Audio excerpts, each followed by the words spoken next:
Music fades out. Welcome to one of the last sessions of today. How's everyone's day one of? There we go. Now I like this. WordCamp Asia 2024. Fantastic. It is my great privilege and honor to introduce the executive director of the WordPress project and a friend. I think she thinks we're friends. Josepha, Haden, Chomphosy. Thank you so much. Come on out, Josepha.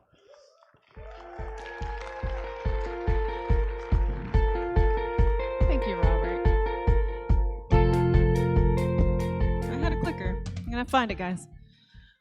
Here we go. All right. Hey, everybody. Did you all know that today is International Women's Day? I think it's only fitting that we have me then ending this whole day.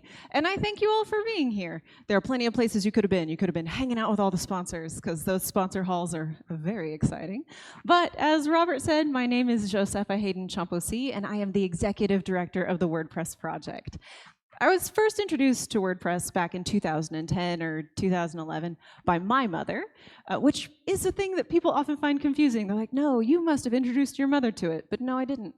She had a spare ticket to a WordCamp, which it turns out is a very standard origin story for people who do things with WordPress. Somebody at some point was like, I've got a spare ticket to this thing. And they're like, well, I will take it. And so when I left the event that weekend, all I could think about was how strange it was that someone had made this software available for free. Having been one of those people, one of those someones now for a few years, I think a lot about how we create open source projects and how open source projects need to have things in order to thrive and survive.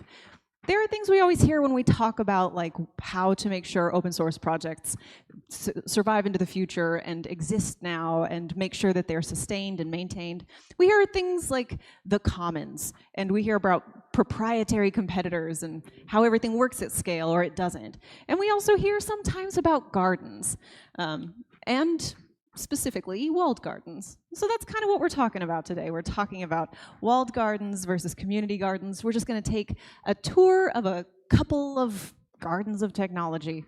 And then we'll take a look at what that might mean for the WordPress project in the future.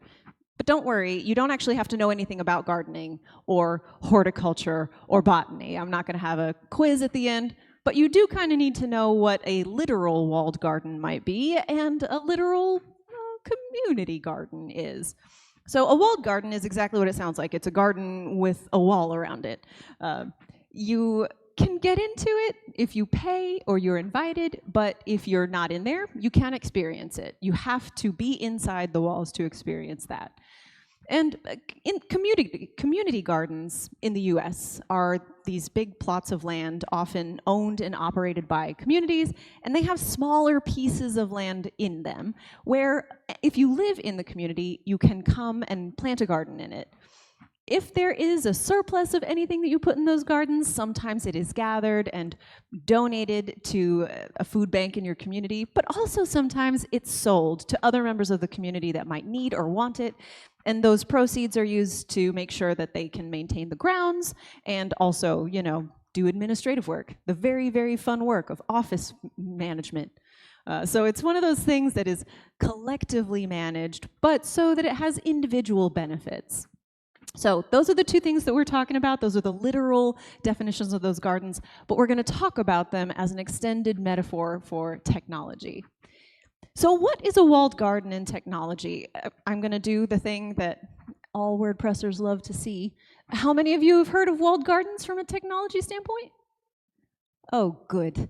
If everybody is confused at the end of it, see who raised their hands and ask them for answers afterward. So a walled garden has come to refer to proprietary software in technology, but the first usage was surprisingly about telephones. So there was a telephone company in the US that was making proprietary hardware for their services. And so you would have a phone, you would have a phone number, and it was attached to a specific address.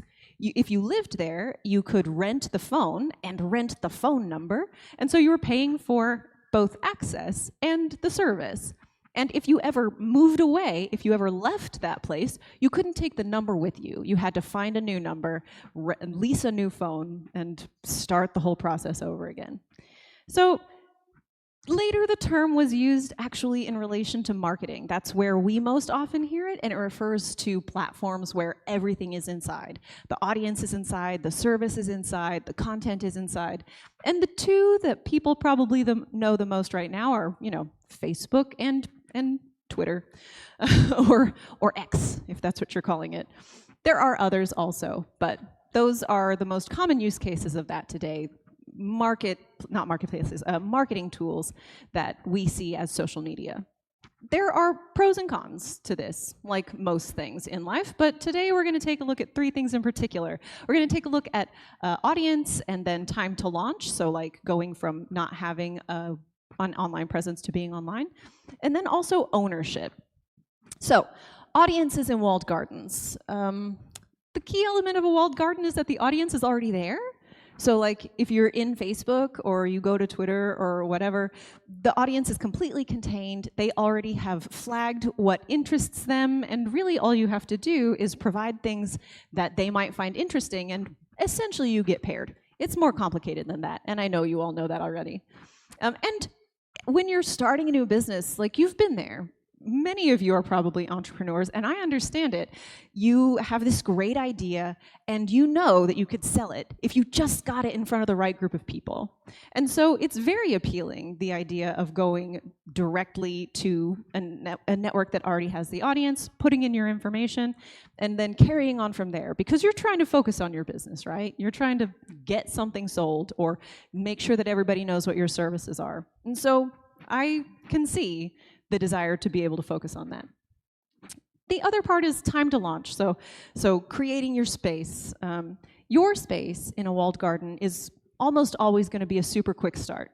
You don't have a lot of options. It's just kind of a yes, no.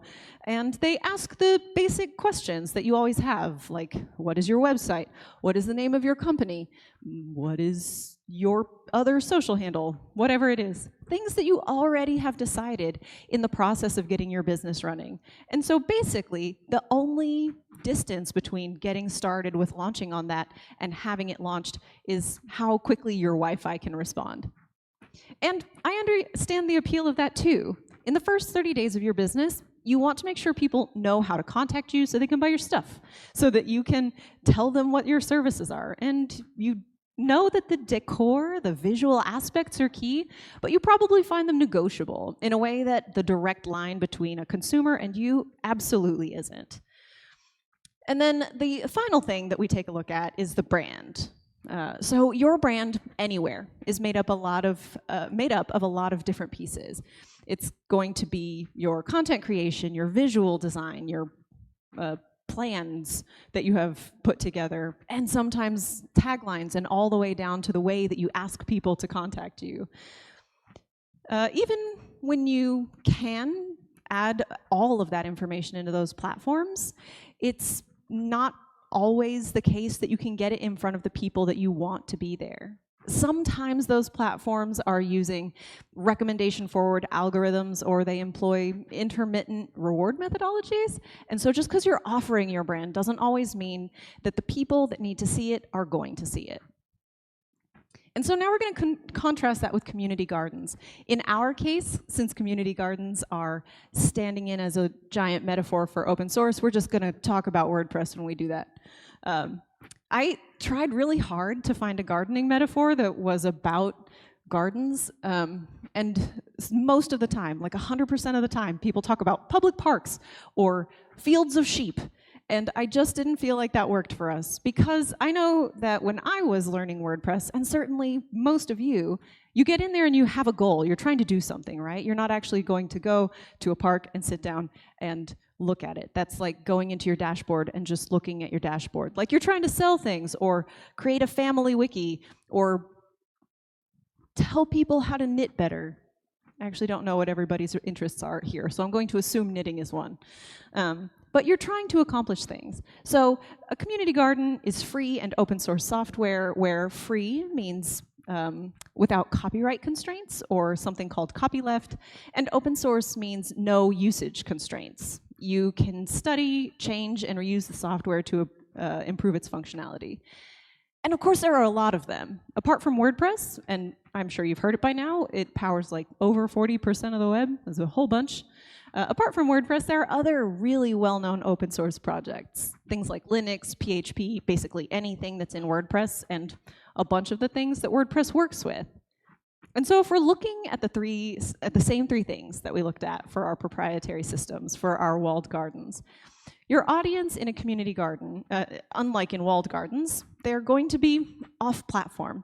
So you still have to declare the key interests, and you still have to put your content out. You still have to say what the opportunities are, but you have to appeal to those from a different place. You have to go and find them where they are and bring them to you. And before I came to WordPress, I actually worked in marketing, and I was on the data analysis and strategy side. It was so interesting to see kind of just like a bunch of peaks and valleys of what the traffic was doing on the website. But ultimately, the thing that I found so interesting was the opportunity to take a bunch of activity that you saw on a website, figure out what was helping or hurting those visitors from accomplishing their goals and making changes so that they could also accomplish their goals. Because, and this isn't like a big secret, but just in case you hadn't heard it yet, most of the time, the goals of the people that are visiting your site are really close to your goals.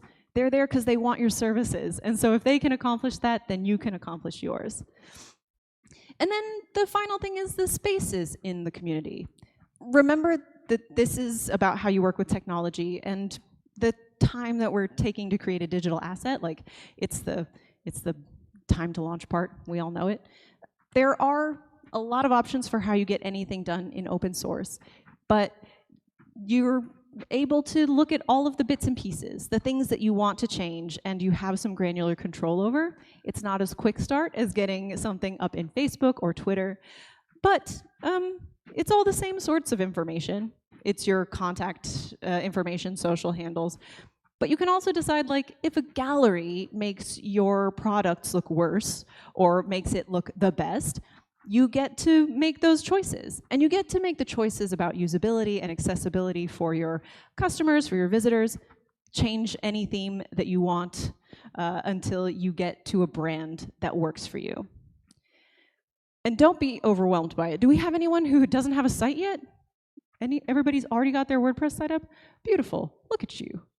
Everybody knows how to do this. Okay, so I will tell this for everybody in the camera who's watching this later. If all of that felt overwhelming, it's fine.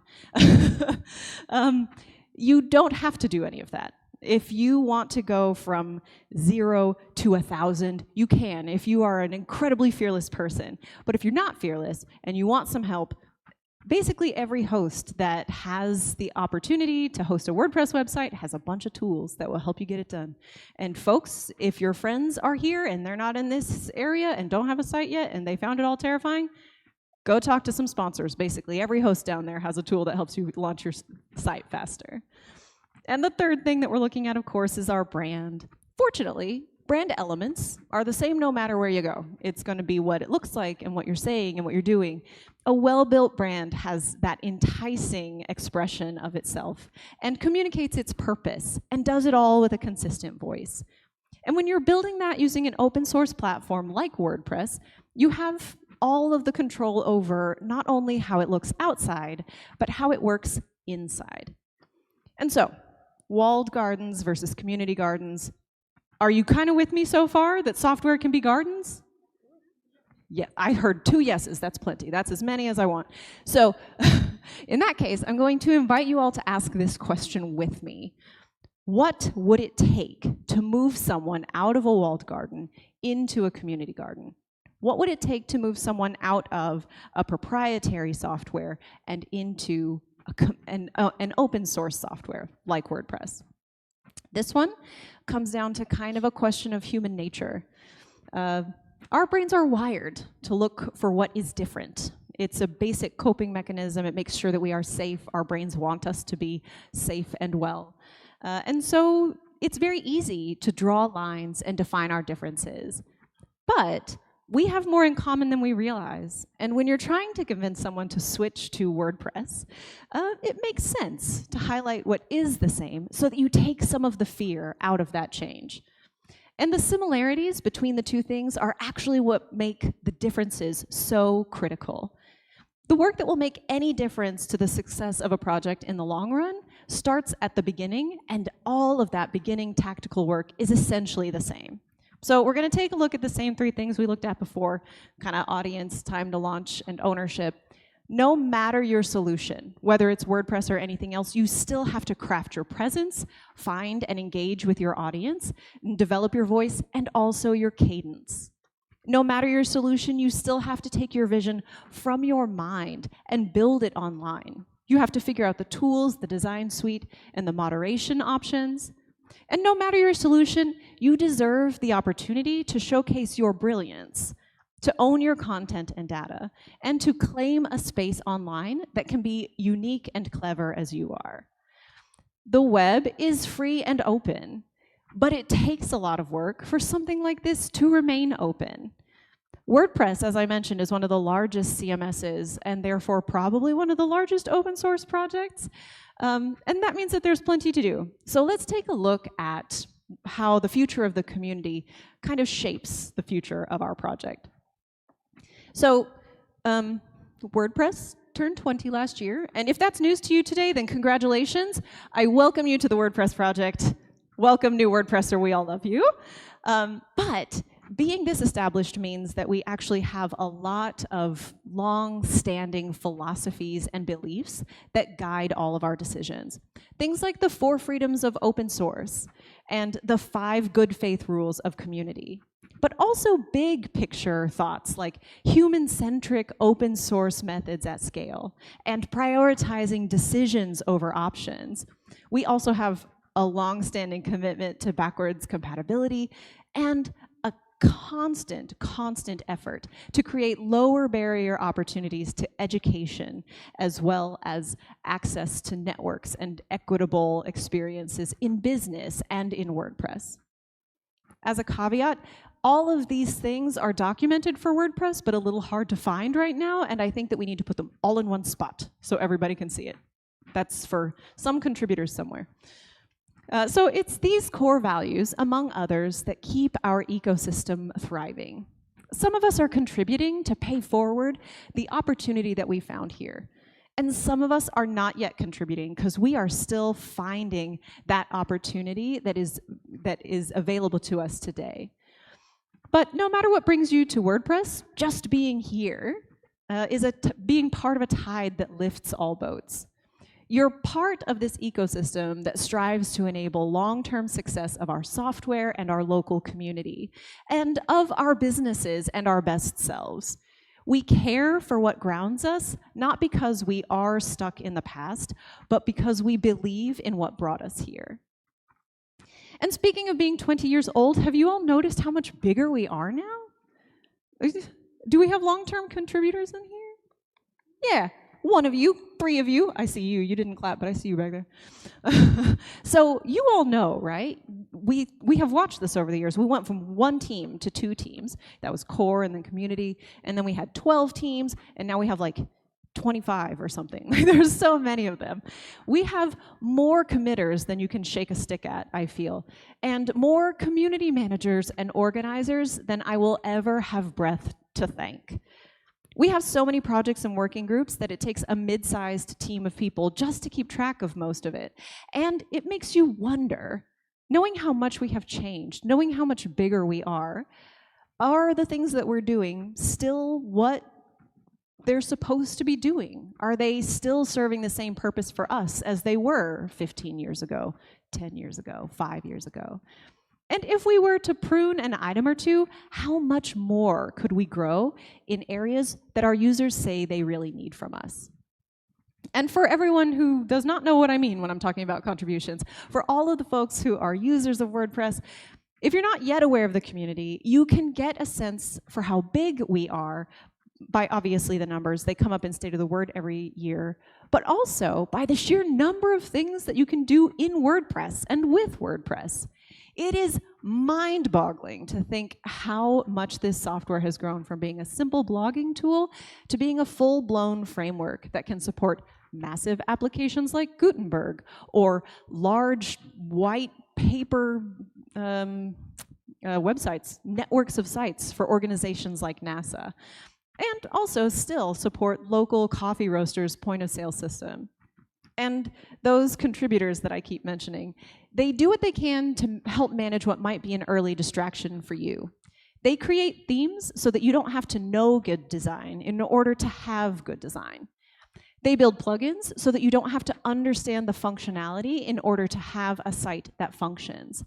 They find and patch security vulnerabilities, they update PHP and Node versions, they triage and fix bugs that you have told us are existing, that are broken. They translate this software into 200 different languages so that all you have to do is manage your audience, your space, and your brand. Because that's plenty, if we're honest about it. When you're getting started with something like this, that is more than enough to focus on. And ultimately, we have to see what is emerging around us so that we can support and invest in the things that will help us in the future. I mentioned at the start, I'm the executive director of this project, and in a few places I've mentioned that it takes a lot of people to get this work done. And it is those people that are showing up to organize WordCamps and to make contributor days happen and to build new tools like the translation self-serve tool that we used at Contributor Day that help us to make sure that we are moving fast enough to be relevant because new technology is available every day, but also slow enough to be ethical because what we do today builds the foundations of what we can do tomorrow. So when we see things like the WP Playground or way back in the day, the organizer tools that we built for WordCamp organizers, we can see how spending time in those early days of a project can really help us to grow and take advantage of opportunities that we didn't really see for ourselves. But if you're not wandering around hacking in core, which I know we don't hack in core anymore, but you feed the ecosystem, you feed the WordPress project in a different way. The WordPress project isn't part of the data economy, but we do have our own alternative economies that are based on exchange of time, knowledge, and use. So if you see a plugin that is the best version of functionality that you always needed, or a design that's just in beauty and flexibility, or like if you came to a WordCamp and it's the best conference you've been to all year, thank you, thank you. Support it through your time and your money or the use of the product or like a good old-fashioned little tweet. Shoop. I thought I did a great job of that sound. Oh, it's a text message sound. Forget it. Nobody remember. So we vote with our feet and our time and our patronage, and we don't pretend that we know how to make the sound of tweets going out the door. So let's recap this really quickly, and then we'll open it up for some questions. When you are looking at how to convince people to get out of a proprietary system and into an open source system, highlight the similarities between the two things so that the transition sounds a little less scary. And then use the differences to highlight the long-term value. Know the foundations of what we are doing here because it's our roots and the health of our ecosystem that make us strong. Manage the distractions because we all have a finite amount of time and energy. And feed new growth, feed interesting projects because we cannot predict the future, but we can certainly give it a good enough try. There's so much to know about how open source is made and why we make it, but if there's only one thing you take away from this today, make it this. To plant a garden is to believe in tomorrow. Or, if you're me, to plant in a community garden is to believe in ourselves.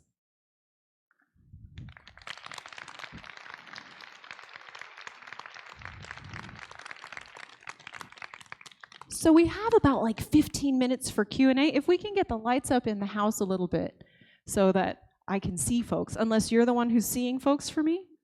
I'm going to look. We have a microphone out there. We have microphones and people that are going to take microphones to you. And people. A real community. We have one there. We're asking other people to come to you because it's a little dark and we don't want you to trip on the stairs. Hello, I'm Kimberly, Hello, and Kimberly. I'm from Newfold Digital. Happy International Women's Day to you. Thank you. So the community of volunteers is very impressive, and I know that there's Five for the Future and Newfold with Bluehost and Yoast funds certain people in the community. Mm-hmm. But what do you see as the broader opportunity for the volunteers in the community as how they can learn and grow and potentially go on to gain other opportunities, both paid work and others? Yes, this is one of my most favorite questions to answer, but it's a big answer. For folks who have not seen me talk before, all my answers are big. So on the one hand, I believe that if you are participating fully in the WordPress open source project, you can learn all of the 21st century skills required to be an incredibly employable person. So there's that already. Like if you're in the earliest parts of your career, participating just with full-spirited abandon in an open source project can really help you to get trained with like active stuff that you can point to later. So there's that. But if you are contributing to WordPress or any open source project as a part of your ongoing career journey, we technically do have a jobs board that is live on jobs.wordpress.net. Anyone can tweet that out. And that has a few different types of jobs that we have on it. Like we have the standard job categories like design, development, content, etc. But I think we also have a category for people who are currently contributing and want to be sponsored to continue to contribute, and also companies that would like to sponsor someone to contribute and can't quite find them yet. And so that's a great resource. If you have skill sets already and you're here to get your hands on some stuff and learn from some of the best that I see out here, that is an excellent opportunity to say, and now I would like to also be employed to do that full time or find a job in WordPress or whatever it is. Like, kind of answer the question? Yes, excellent. I think we all kind of missed actually where you go to get all this information. That's on jobs.wordpress.net. But even more broadly, WordPress.org. make.wordpress.org? Make.wordpress.org. This is a quiz that I didn't understand the genesis of. Make.wordpress.org is how you can find the community. WordPress.org is how you can find WordPress. Jobs.wordpress.net is how you can find jobs. I mean, jobs in WordPress. You can post jobs in WordPress. Okay, questions? None questions. No, I wait, see a way hand. Up there. I see all the way up you. there again. We Yeah, need a you all runner. are going to have to really flag me down. I'm staring into an abyss. Hi, Josepha. Thank you for coming to WordCamp Asia. My name is Ahmed, one of the organizers, Yes. also one of the team reps for Polyglots. My question is, with your presentation and the message that you are sending out for the masses, coming outside the walled garden, Yes. the open one, how does no-code contributors like myself fit in this scenario? Into this, how do no-code contributors fit into contribution or helping people to know that like open source is great? Both. Okay. So there are a number of teams that you can contribute to without having any code knowledge at all. There's obviously the photos team. There's the training team, depending on what you're trying to train folks to do. I believe that the polyglots team doesn't require a lot of code knowledge. You have to do some like basic setup of stuff, but also the team that's working on tooling for that is trying to make that as low barrier and entry point as possible. Others, so community, yep, I can't believe I forgot it. Thank you, whoever whispered it. Community is obviously one. They're a great one. That's one of my favorite ones. There are like 108 countries or something that have organizers that just organize events to get WordPressers together. Because one thing I've learned in my nearly 10 years of doing this is that like WordPressers love to hang out together and figure out the problems together. It's the best thing. There was a second thing I was supposed to answer and I have forgotten it. No, I didn't. Was that it? That was it. Great. Other questions? You mentioned embrace the similarities, but talk about and highlight the differences. Yes. So things like data freedom. What does that sound like? How can we encapsulate those into small talking points for folks outside of traditional open source and maybe in proprietary platforms? Well, I mean, I'm going to come closer to you since you're on this stage with me. So, I mean, there's the obvious part of like, no matter where you are deciding to get online, some of the work has to be done no matter what. And you might as well do the work in a place where you own it. And that's really that's the soundbite, right? So that's the soundbite. Like, you're gonna have to do the work regardless, do the work in a place where you own it, where you're not gonna be at the whim of algorithms that do not care who you are. They just care how many eyeballs are on their stuff, and your stuff has become their stuff, right? And so like, it's a little bit data ownership. The data liberation project that's going on is gonna help folks kind of get into and out of walled gardens. If you have not seen that, I believe it's wordpress.org/data-liberation.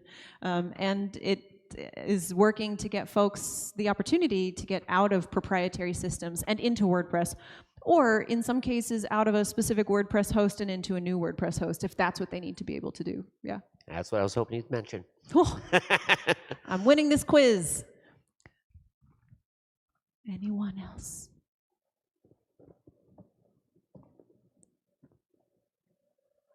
Is it possible for some community gardens to accidentally become walled gardens? You're whispering. What? Oh, I just thought I had a mic in front of me. I could hear it.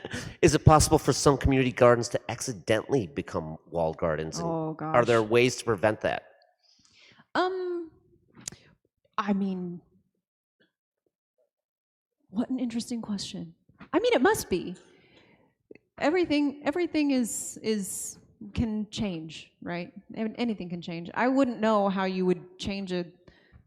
I'm kind of thinking along the lines of like SaaS products, because GPL allows you to incorporate all your code, open source code, but you don't necessarily have to give back to the project. Right. But also, Thoughts? like, GPL has a specific viral nature to it, which means that it has to then also all be GPL, which means it now is open source also. Perfect. It is a quiz. We were joking. It's now the Josepha quiz show. All my notes say quiz, quiz, quiz, quiz, quiz. Quiz, quiz, quiz. Any questions that are not quiz questions from Robert Jacoby, our excellent MC? Okay. All right. I'm going to tell you all a terrible joke, and then we'll wrap it up. All right. I heard a yes for my terrible joke, so here it comes. It's the only joke I know. Where does a triceratops sit? On its tricerabottom.